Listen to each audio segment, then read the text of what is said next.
ఈరోజు number system సంఖ్యా వ్యవస్థ అర్థమెటిక్లో ఈ టాపిక్ నంబర్ సిస్టమ్ తీసుకొని ఈ క్వశ్చన్ పేపర్ ఎక్స్ప్లెయిన్ చేద్దాం.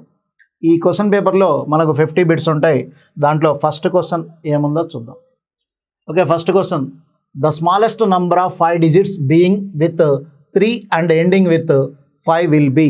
ఓకే, 3తో ప్రారంభమై 5తో ముగిసే 5 అంకెల అతి చిన్న సంఖ్య ఏది అన్నాడు. ఓకే, సో దేంతో స్టార్ట్ కావాలన్నాడు? 3తో ప్రారంభం కావాలి. దేంతో ఎండ్ కావాలి? 5తో ఎండ్ అయిపోవాలి. అట్లాంటి 5 డిజిట్ నంబర్ అన్నాడు. 3తో స్టార్ట్ అయింది, 5తో ఎండ్ అయింది, కాబట్టి అది ఆన్సర్ అవుతుంది.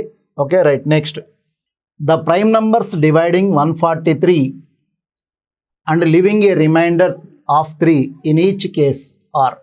143ని భాగించినప్పుడు ప్రతిసారి 3 శేషాన్ని ఇచ్చే ప్రధాన సంఖ్యలు ఏవి?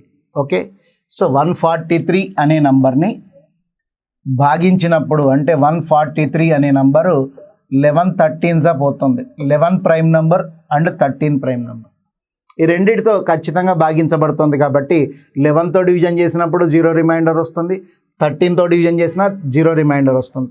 ఆ 11 13 కాంబినేషన్ కాకుండా వేరే నంబర్స్ ఏమైనా ఉన్నాయో చూసుకోండి.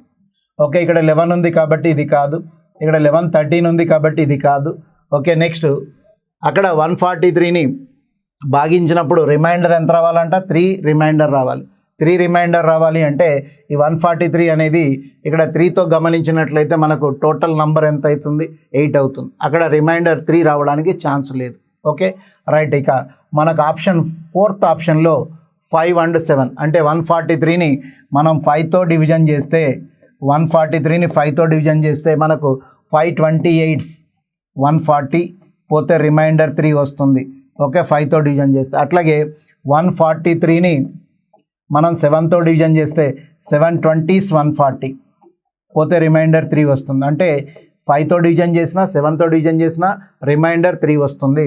5 and 7 ప్రైమ్ నంబర్స్, కాబట్టి ఆన్సర్ ఏమవుతుంది? 4 అవుతుంది.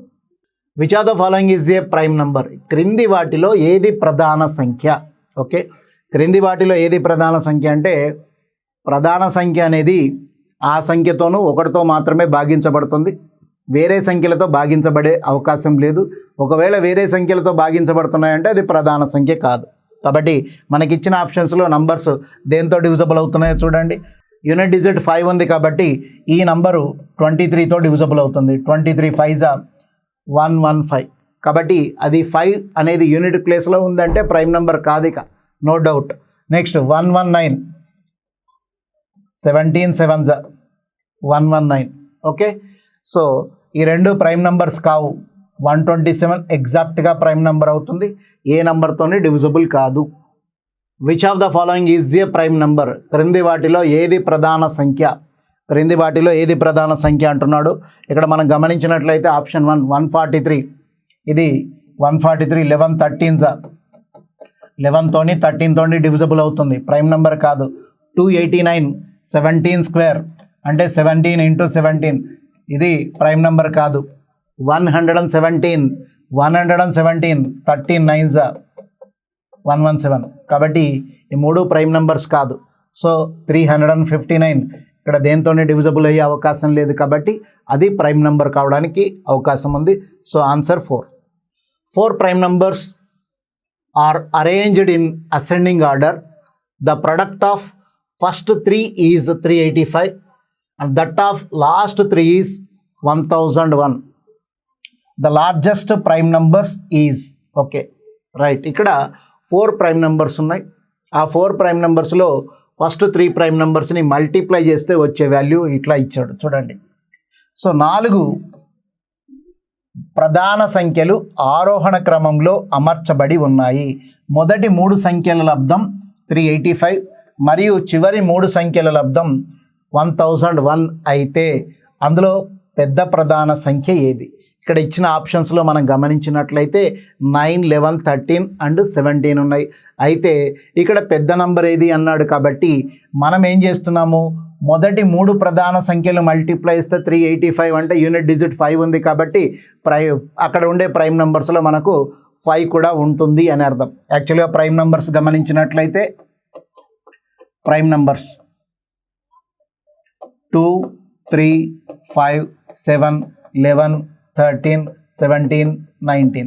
ఇక్కడ ఇచ్చింది మ్యాక్సిమం 17 కాబట్టి మనం ఇక్కడి వరకే తీసుకుందాం. దాంట్లో మొదటి 3 ప్రధాన సంఖ్యలు వాళ్ళు తీసుకున్నది 4, అందులో మొదటి 3 మల్టిప్లై చేస్తే 385 వచ్చింది.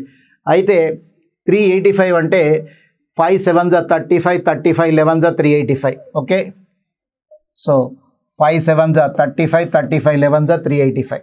అట్లాగే తర్వాత 3 సంఖ్యలు మల్టిప్లై చేస్తే మనకు వచ్చేది 11 7 జా 77 ఇంటూ 13, అది 1000, మనకు 1001గా రావడానికి ఛాన్స్ ఉంది. ఈ 3 మల్టిప్లై చేస్తే మనకు వచ్చింది ఎంత? 385.